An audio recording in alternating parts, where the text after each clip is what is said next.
안녕하세요. 인생고수의 김수현입니다. 드라마 같은 삶의 무대에서 당당하게 자신만의 소중한 가치를 지켜내는 사람들이 있는데요. 그분들의 삶과 철학, 인생 이야기를 듣는 시간, 인생고수. 오늘 만나볼 인생고수 화면으로 소개해드리겠습니다.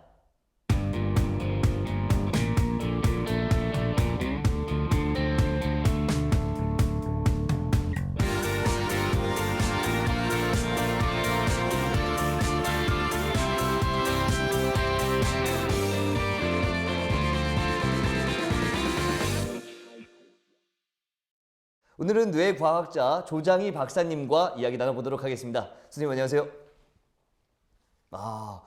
뇌과학자. 사실 이 이름만으로도 좀 어려운데 이렇게 만나뵙게 돼서 너무나 영광이고, 어떻게 하다 이 뇌과학에 대해서 관심을 가지셨는지 먼저 좀 궁금해요. 나는 그 뇌를 보는 연구를 했어요. 기계를 만들고. 그래서 MRI, PET, CT 이런 것들을 만들다가 그거 한 20, 30년 하니까 그 뇌 속을 많이 보게 됐잖아요. 예. 네. 그래서 한 20년 전부터 제가 취미가 생겼어요. 예. 침이 어떻게 동작하는가. 그게 이제 뇌에서 할 것이다. 그래서 그 침을 연구를 하려고 보니까 아무리 물어봐도 뇌과학을 한 사람들이 제대로 대답을 못해. 네. 그래서 이거 내가 직접 해야 되겠구나. 그래서 이제 뇌과학을 시작했죠. 한 20년 전부터. 지금 말씀만 들어도 뇌과학, MRI 이게 굉장히 어려운데 그럼 어렸을 때부터 원래 공부를 좀 잘하셨나요? 어린 시절은 복잡하죠. 예. 내가 중학교 2학년 되면서 2차 한국 전쟁이 일어났죠. 네. 그래서 이제 피난 가가지고 한 3년 동안 담배 장사도 하고 이러다가 이제 서울로 돌아왔어요. 수복을 해가지고 53년 그때. 그래서 이제 다시 복학을 했죠. 네. 중학교, 그러니까 고등학교 1학년이죠. 1학년 복학을 해서 공부를 하는데 아주 어려웠죠. 그 3년 동안 놀다가 하니까. 네, 그래서 가까스로 억지로 해가지고 이제 꾸며나갔죠. 복학하시고 나서 좀 공부하는데 어려움은 좀 없었어요? 많더라고요. 처음에 오니까 수학 같은 거, 물리 이런 건 따라갈 수가 없어요. 네, 그래서 대학 들어갈 때 이제 그것도 그거지만 이제 쉬운 것들, 역사 같은 거 이런 것들을 많이 외가지고 들어갔죠. 그때. 그 당시에는 이제 종합적인 점수를 가지고. 물론이죠. 종합적이죠. 그럼 대학교를 어디로? 서울공대 쳐가지고 그 전작과. 전작과. 네, 들어갔죠. 그래서 난 국민학교 때 중학교 들어가기 전에 라디오 장난을 많이 했어요. 라디오 만드는 거. 만들고. 그래서 이제 그거 때문에 은연이 돼가지고 에디션이 되겠다 앞으로 말이죠. 그런 생각을 하고 있던 중에 이제 역시 이제 공대를 들어가야 되겠다. 공대 들어갔죠.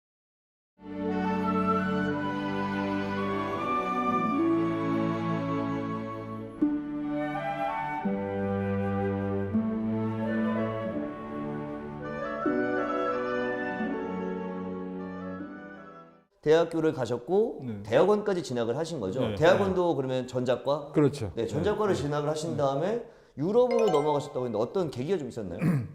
그때 대학원을 막 졸업하니까 그 당시에는 취직을 그렇게 하기가 쉽지가 않았어요. 그 당시에는. 그런데 마침 친구가 와서 국제 원자력 장학생 시험이 있으니까 거기서 한번 쳐보라고. 근데 유학 갈 돈도 없고 그럴 때죠. 그래서 가니까 시험을 치고 있어 벌써. 갔더니 이미 시작된 거예요? 네. 내가 이제 날짜를 잘못 알은 거죠.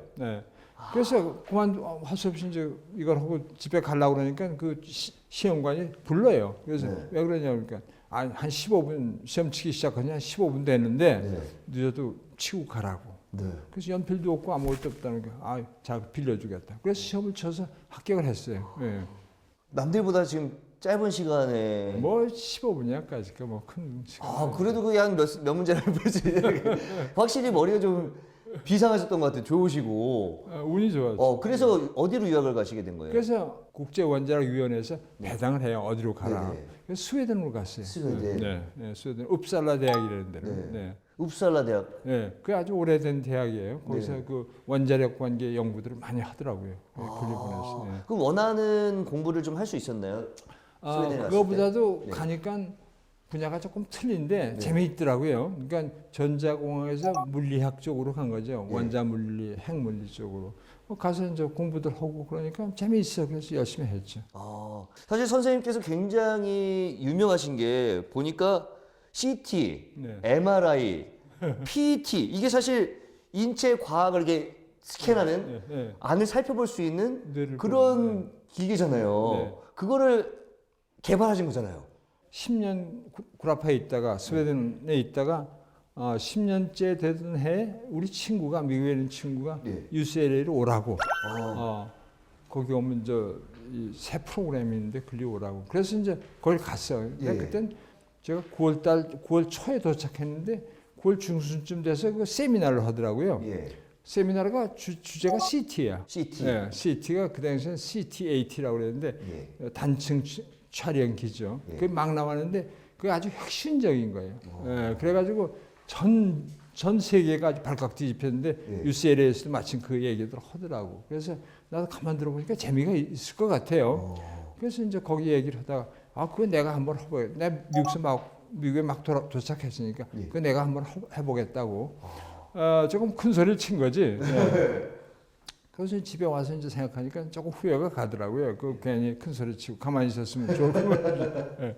그래서 이제 그거에 인연이 돼가지고 예. CT를 시작을 한 거죠. 그러니까 당시 그 CT가 비밀이야. 예. 영국에서 CT를 만들었는데 네. 그 메커니즘 속에 왜 그렇게 되는지 수학적인 문제 이런 것들이 완전히 그 비밀에 쌓여 있어가지고 예. 그걸 베끼려고 그러던 차인데 마침 이거에 대해서 내가 해서 12월 달에 내가 컴퓨터 시뮬레이션을 했어요. 우리 학생들하고. 예. 그래서 됐어. 그래서 이렇게 하면 되는 거구나. 이제 그래서 이제 시작을 한 거죠. CT 같은 경우는 최초로 개발하신 건 아니고 비밀리에 쌓여 있던 것을 그렇죠. 원리를 이제 풀어내신 거죠. 풀어낸 거죠. 예. 근데 PET는 최초로 개발을 하신 그렇죠. 그래서 그 CT의 원리를 알고 그다음에 나는 그전에 핵물리 연구소에 있었으니까 예. 그 핵물리를 가지고 할 수 있는 게 CT의 원리를 가지고 할 수 있는 게 페트예요. 예. 예. 양전자 단층 촬영기라고. 그래서 보니까 그 CT 원리 쓰면 간단할 것 같아. 그래서 그 이제 과 주임한테 당시에 후스라는 사람한테 얘기하니까 자기가 돈 주겠다고. 그래서 그 당시에 이제 한 25만 불을 그 사람이 나한테 투자를 했어요. 예. 그래서 그 돈 가지고 이제 페트를 만들었어. 예. 그러니까 75년에 이제 완성을 했죠. 그러니까 완성을 막 하고 나니까 워싱턴 대학에서 똑같이 했더라고요. 네.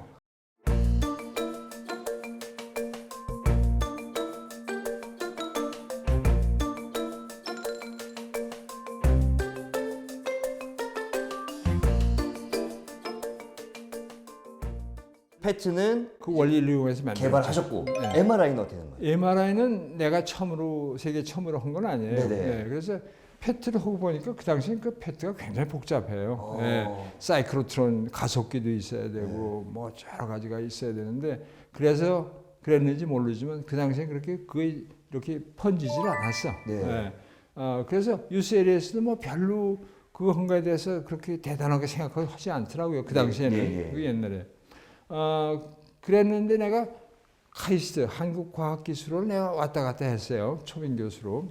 한국과학기술원에 와서 보니까 한국은 뭐 페트나 뭐 CT 만들기는 아주 요는 것 같아. 그 당시가 첨단 그거니까. 예. 그런데 마치 그 돈을 주더라고요. 그 당시에 신임 교수들한테 10만 불을. 네. 그래서 페트 MRI의 핵심은 자석이에요. 예. 그 자석을 10만 불 주고 샀어. 그래서 MRI를 시작했죠. 우리 학생들하고. 네. 그래서 그 MRI. 그래서 82년 되니까 첫 번째 영상이 나왔어. 네. 나오니까 그때 한국 신문들이 야단이 났어요. 네. 네. 동아일보에 막 일면이 나고 말이죠. 그러니까 과학기술원에서 저 박사님 이제 그 사람들도 그게 첨단 과학이라는 걸 알았어. 그래가지고 돈 더 드릴 테니까 계속 하시라고. 60만 불을 받았어요. 그 당시에. 그래가지고 그걸 계속을 해서 85년에 그거보다 20배 큰 마그네트를 샀죠. 네. 그래서 그걸 해가지고 영상이 정말 잘 나와. 20배 크니까 말이죠. 네. 그거 2테슬라라고 그러죠. 그래서 세계 거의 최초로 이걸 했죠. 그러니까 서울대학병원에서 그거 하나 만들어 달라고. 네. 그래서 88년도에 그걸 상품화 해가지고 금성사하고 네. 거기다 이제 서울대학에 하나 입성을 시켰죠. 그래서 서울대학에서 그걸 써가지고 아주 서울대학도 유명해졌지. 와, 대단하십니다. 그럼 선생님과 금성사가 이렇게 같이 네. MRI를 만들어가지고 네, 네. 서울대에 이제 판 거잖아요. 네. 그럼 이렇게 좀 만드시고 팔 때 좀 수익이 좀 생기나요? 어떻게 되나요? 내가 대학에서 일하면 내가 개인적으로 돈을 받을 수가 없어요. 대학에 기금으로 내야 기금으로. 그래서 그 당시 이제 88년에 그 당시 20억이면 아주 큰 돈이에요. 그래서 20억이요? 지금도 엄청 큰 돈이에요. 지금도 큰 돈인데 그 당시엔 뭐 아파트가 수십 채 되는 수십 채. 큰 돈인데 그 당시엔 이거 서울 대학에 벌컥 뒤집혀 가지고 이제 그걸 샀죠. 네. 그 속에서 반대하는 사람도 있고 뭐 그래서 금성사에서는 우리한테 이제 3억을 줬어요. 3억. 네. 3억도 아파트 그 당시 큰 돈이죠. 네. 그래서 몇채 되는? 그걸 서울 카이스트 기금으로 네. 그 대신 내가 쓸 수 있는 연구 기금을 네. 줬죠. 그래서 그걸 가지고 많이 썼죠. 개인으로 이렇게 드리는 게 아니라 기금으로 줘서 연구를 할 수 그렇죠. 있게끔. 학교에서 학교 돈으로 한 거니까. 네. 그러면 금성사 같은 경우에는 그걸 개발을 했으니까 계속 뭐 그걸로 좀 많이 판매를 하고 그렇죠. 그런 거잖아요. 그래서 그걸 가지고 한 서너 대 만들었을 거예요. 네. 그 후에. 그래서 그걸 계속 하고 싶었는데 3년인가 4년 후에 시멘스가 그 권리를 다 사버렸어요. 네. 그래가지고 자기 거로 만들었죠. 네. 그 대신 시멘스에서 만든 기계를 판매 대리점을 금성사가 했죠. 그건 아까운 것이 사실은 네. 그 우리나라 그 당시만 잘 몰라서 그랬죠. 그때서부터 나오는 이 특허라든가 뭐 이런 기술이라든가 이런 게 30년 동안 축적됐으면 지금 어마어마한 권리를 가지고 있었을 텐데 그 당시 그걸 몰랐죠. 뭐 그런 여유도 없었고 그래서 이제 우리가 그런 의미에서 연구 투자를 우리가 계속한다는 거 굉장히 중요한 거죠. 지금은 마음대로 연구를 하거나 기술이 많이 좀 그 후에 이제 삼성사에서 얼마 전까지 삼성사에서 했는데 네. 어려웠죠. 왜 그러냐면 30년 동안에 어마어마한 수천 개의 특허들이 나왔죠. 그걸 갖다 막는 그런 것들이 아주 힘들었어요. 그래서 그만뒀죠. 오랫동안 아무래도 연구를 하셨으니까 그 개발을 하면서 좀 많은 에피소드들도 있었을 것 같아요. 어떠셨어요? 에피소드가 많죠. 그 뭐 MRI 같은 건 자장이 아주 세요. 예. 엄청 세가지고 그 속에 잘못 스크류 드라이버 같은 거 가지고 장난하다 보면 아주 총알 같이 날라 들어가. 근데 날라 들어갈 때 그 사람이 거기 있으면 치죠. 그래서 서울대학에 이제 88년에 집어넣었는데 그때 재미있는 건 MRI를 갖다 놨는데 그때 MRI를 에너자이즈 시킨다고 그래요. MRI를 정말 MRI처럼 자장이 나오게 만드는 거. 그건 안 했을 때야. 그러니까 거기서 공사하던 사람들이 이 쇠통을 막 들고 다녀도 아무렇지도 않았는데 그 사이에 그 추석 때인데 그 사이에 우리가 에너자이즈를 시켰어요. 그래서 자장이 생겼어요. 그 투트했으니까 엄청난 자장이죠. 그러니까 이 물통이 쇠통이 막 끌려 들어가. 그래서 그 당시 추석 날인데 이 사람이 와서 일을 하다가 말이죠. 사람이 없는데 일을 하다가 끌려가니까 그걸 막으려고 그러다 팔이 꼈어. 그러니까 팔이 꼈는데 뺄 수가 없어. 내가 마침 그때 있었어. 그러니까 막 와보니까 내가 이제 늘 궁금해서 이제 하루에도 몇 번씩 이제 돌고 그러는데 와보니까 끼어가지고 죽으려고 그러죠. 그래서 꺼라. 그래서 자석을 껐어요. 한번 끄면은 굉장히 시간도 오래 걸리고 돈도 많이 걸리고 그 당시에 1억 원이 들었어. 꺼가지고 다시 자생하는데 한번 껐다 재부팅하군요. 사람이 죽어가니까. 그렇죠. 그런 에피소드가 있죠. 그렇군요. 그게 껐다 키는 것만으로도 돈이 그렇죠. 시간도 한 달씩 걸려요. 다시 키는데. 하긴 그 당시에는 그런 장비들이 있는지도 모르니까 그냥 그렇죠. 처음이니까 뭐 모든 걸 뭐 처음이니까. 쇠가 그렇죠. 딸려가니까 그분은 이제 놀래가지고 이걸 잡고 하다 보니 또 사고도 발생하고. 지금 뇌가 사실 굉장히 이 속 안에 있기 때문에 볼 수가 없었기 때문에 비밀이 많잖아요. 어느 정도가 좀 풀렸고 좀 발견이 됐다고 생각하세요? 그래서 지금 뇌과학 그러면 한 90%가 이 쥐를 잡으면서 쥐를 가지고 이제 사람 뇌하고 비교해서 연구들 많이 하고 있죠. 정말 사람을 보고 뇌 연구하는 건 얼마 안 돼요. 한 10%. 왜 그러냐면 너무 비싸. 그래서 가천대학에서 내가 연구 시작한 건 500억, 600억을 들였어요. 그 뇌를 자세히 보는 기계를. 그 세븐 테슬라라고 해요. 거기다 페트를 합친 거죠. 그런 걸 가지니까 비로소 이제 뇌가 비슷하게 속의 구조가 보이는 거예요. 그러니까 한 200마이크론, 0.2mm 정도의 해상도로 가요. 네. 뇌가 아주 복잡하니까 속의 것들은 뭐 너무 작아, 뭐 1mm, 2mm짜리. 그래서 그거를 보는데 이제 그런 기계들을 가지고, 근데 그거는 돈도 돈이지만 그걸 할 수 있는 많은 그 인력이 필요하죠. 나 같은 사람이 필요한 거예요. 네, 근데 네. 의사들은 뭐 생물학자들은 그런 기계를 만질지는 모르니까 그렇죠. 그걸 못 하고 있죠. 그래서 앞으로 이제 그 짝으로 많이 해가지고 뇌를 좀 더 알고, 그러니까 네. 뇌는 기능도 알아야 되고 구조도 알아야 되고, 그다음에 신경 다발들이 어떻게 연결됐나 하는 것도 알고. 그런데 네. 이제 그런 것들이 앞으로 할 게 많죠. 그래서 지금 우리가 뇌를 안다는 건 아주 극히 적은 분야예요. 예를 들면 알았다 하는 것도 그 자체도 우리가 잘 몰라. 그러니까 알았다 그다음에 생각은 뭐냐 이런 것들 말이죠. 네. 그래서 앞으로 할 것들이 많이 있죠. 예. 또 선생님께서 열심히 또 연구를 하고 계시니까 많이 비밀이 풀릴 거라고 생각됩니다. 자, 이번 시간은 인생고수 키워드 시간인데요. 조장희 박사님과 연결되어 있는 키워드 어떤 것들이 있는지 살펴보도록 하겠습니다. 자, 이번 키워드는 전문 산악인인데 좀 자세하게 이야기해 주시죠. 내가 고등학교 3학년 때 대학 들어가 바로 전에 도봉산에 갔더니 도봉산에 공대 산악반이 이 사이를 네. 이 밧줄을 미고 가더라고. 그거 보니까 영화에서 보던 것 같아. 네. 고라파 말이죠. 그래서 이제 그때는 아저씨들 어디 가세요? 그러니까 저기 바위 타러 간다고. 그래서 내가 쫓아가면서 나도 같이 오늘 갈 수 없냐 그러니까 그럼 같이 자고 가자고. 그래서 그날 자고서 그 다음날 그 도봉산을 올라갔어요. 네. 그래서 올라가 보니까 참 정말 짜릿하고 멋있어. 그리고 이제 다시 돌아와서 그 대학 공부하느라고 시험 공부에 이제 바빠가지고 그래서 공대를 들어갔죠. 네. 들어가서는 정말 그 산악반에 들어가서 열심히 다녔어요. 예, 그 아주 거의 미치다시피 공부도 그때 뭐 취미가 별로 없고 그러니까 이제 등산을 아주 매 주말마다 이 도봉산 뭐 설악산 다 다녔지. 그럼 서울 한국에 있는 산을 뭐 거의 다 뭐 다녀보셨나요? 그 거의 다 그 산이라고 그러는데 그 바위가 중요한 거지. 산이 중요한 거 아니야. 바위 올라가는 거. 바위를 타는 게 그렇지, 예. 그런 거에 재미가 있으시죠. 그렇죠. 그냥 산 올라가는 것보다 바위 암벽 등반하고 이런. 그렇지. 바로 암벽 등반이죠. 예. 등산을 좀 많이 우리나라에 있는 건 뭐 거의 다 다녔다고 하셨잖아요. 그렇죠. 많이 다녔죠. 네. 예. 그 중에 좀 가장 아름다운 산이나 좀 기억에 남는 산 있으세요? 기억에 남는 산이 도봉산에 가면 주봉이라고 있어요. 주봉. 예.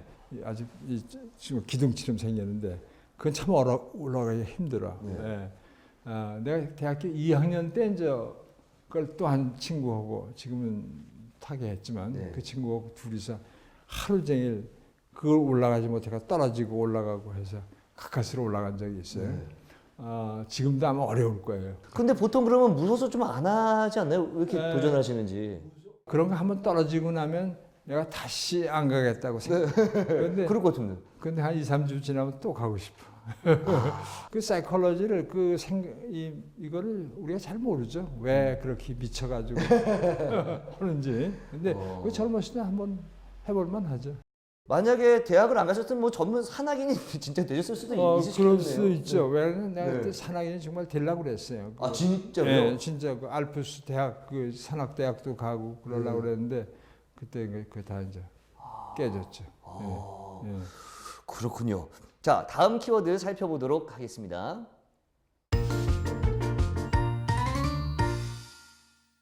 이번 키워드는 스키 부대인데요. 스키 부대.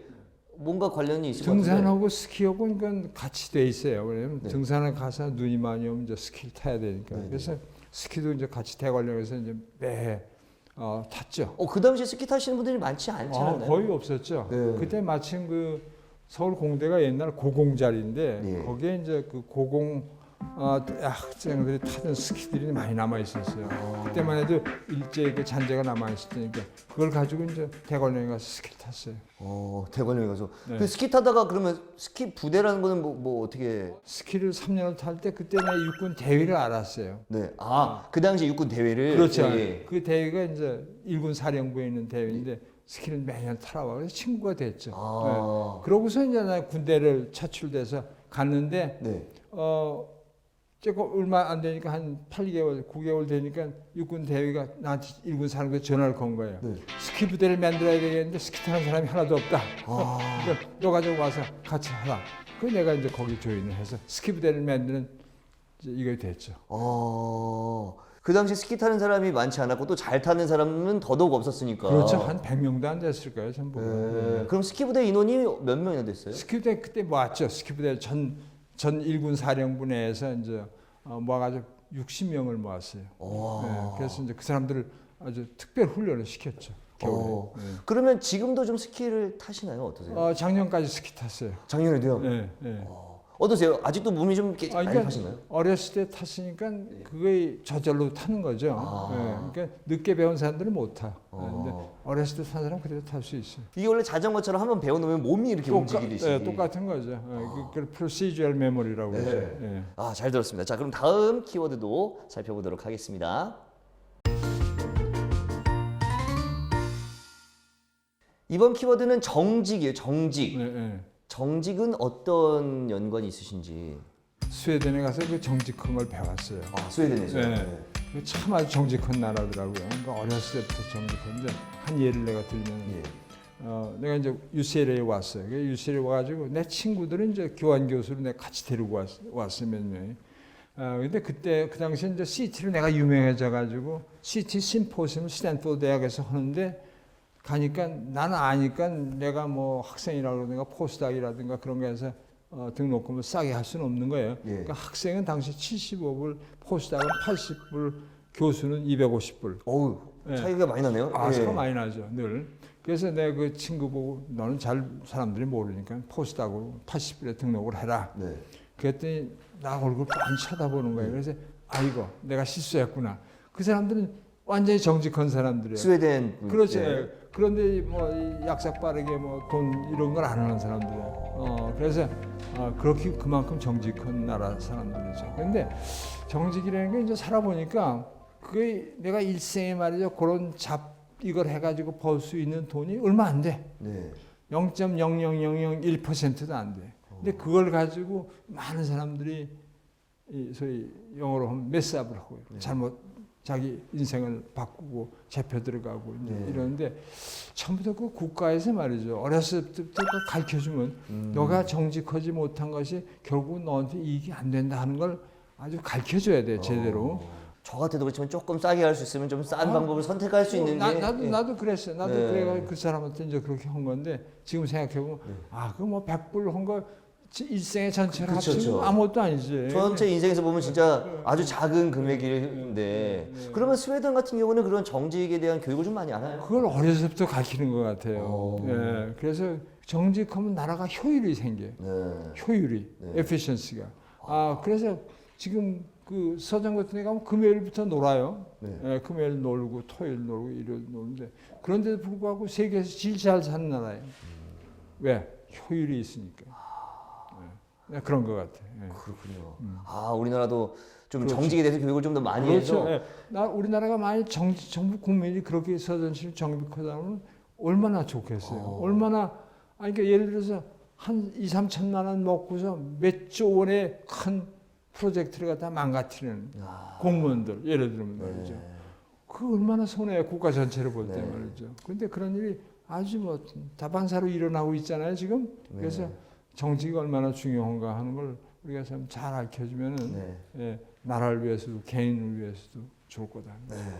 그렇군요. 인생고수 조장희 박사님과 관련된 키워드 살펴봤습니다. 마지막으로 목표가 있으시다면 어떤 게 있으실까요? 저는 제가 10몇 년 전에 이제 과천대학에서 500억 투자한다고 그래서 PET MRI를 해야 되겠다. 왜냐면 이 두 개를 합치는 걸 딴 사람들은 젊은 사람들은 못하죠. PET를 모르고 MRI 하는 사람 PET를 모르고 PET 하는 사람 또 MRI를 모르고. 근데 옛날에 PET를 했으니까 그래야지 뇌 속에 있는 분자 화학적인 변화를 볼 수 있고 또 구조를 같이 볼 수 있고.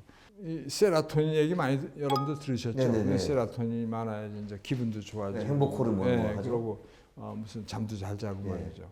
그 어디서 만들어지는지 얼마만큼 만들어지는지 그런 걸 실제로 산 사람한테서 볼 수 있는 거 그런 거 우리가 연구를 했어요. 그래서 이제 그거를 10년 해가지고 이제 여러 가지 실험들을 하고 그걸 이렇게 하다 보니까 7T라는 걸 같이 했어요. MRI는 7T, 테슬라가 올라갈수록 자꾸 좋아져요. 그러니까 7T는 거의 우리가 세계에서 네 군데가 같이 했어요. 하버드, 우리 막데버그라고 그런 데 하고 이제 미네소타 이렇게 하고 보니까 7T를 먼저 하고 보니까 한 14T를 하고 싶은 거예요. 14T면 얼마나 잘 나올까 말이죠. 그래서 한 7, 8년 전부터 14T 이걸 프로그램을 많이 해서 우리가 소위 국가에서 예타도 하고 이명박 정부 때 해서 통과가 됐어요. 근데 그 후에 또 이제 희지부지가 됐어요. 정권이 바뀌고. 그래서 그걸 좀 계속을 해봤으면 왜 그러냐면 14T 같은 거는 그러니까 과학이라는 게 말이죠. 세계가 못하는 걸 해야 돼. 처음 하는 걸. 이런 것도 우리나라에서 이제 서서히 할 때가 됐단 말이죠. 그래서 그 14T가 하고 싶다고 해서 전부 새로운 걸 할 수가 없어요. 왜냐면 자기 기술이 있어야 되니까. 그렇죠. 해픈 투비 그 세븐티에서는 우리가 그런 경험을 가졌으니까 한번 그걸 주축을 해서 한번 해봤으면 좋겠다. 그래서 그런 대형 프로젝트를 하면 젊은 사람들이 보고서 우리도 이런 걸 할 수 있구나. 그런 그 소위 말하는 간이 커진다고 그럴거든요. 그런 걸 우리가 갖게 되죠. 그래서 그런 걸 좀 해봤으면 좋겠다 하는 걸 계속 얘기를 하고 이제 국가에서도 일부는 이제 인트레스트가 있고 그렇죠. 그래서 그리고 이번 연구가 성공을 하면 이건 세계 최초가 되는 거죠? 물론이죠. 세계 최초의 거를 한번 우리도 해보자. 이제 그런 거 할 시대가 됐어요. 경제력도 됐고 국가 위상도 됐고 말이죠. 그래서 이제 남짓거기만 하지 말고 한번 해보자 말이죠. 그렇군요. 오늘 선생님에 대해서 많은 이야기 나눴는데 정말 연구에 꼭 성공해서 고령화 사회의 많은 분들이 좀 질병도 예방하고 또 많은 혜택을 누리셨으면 좋겠습니다. 오늘 이렇게 나와주셔서 감사합니다. 감사합니다. 인생 이야기를 통해 삶의 지혜를 전하는 인생 고수. 저희는 다음 시간에 또 다른 인생 고수의 이야기를 가지고 돌아오겠습니다. 인생 고수!